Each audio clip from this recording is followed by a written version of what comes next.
how to install OptiFine 1.21.7. Hey everyone, in this video, I'll show you how to download and install OptiFine for Minecraft 1.21.7. If you find this helpful, please like and subscribe, it really supports the channel. OptiFine is an awesome mod that makes Minecraft run smoother and adds support for shaders so your game can look amazing. First, be sure Minecraft is closed.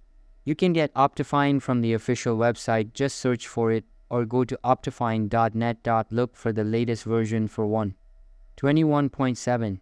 If it's in preview, you'll see it listed separately. When you download, watch out for ads.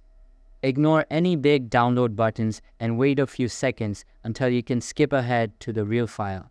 Before you open the OptiFine file, make sure you have Java installed. If you don't, you can download it from java.com. Once that's set up, just double-click the OptiFine installer. It will quickly install everything you need. After that, open your Minecraft launcher, pick the OptiFine version from the list, and hit play.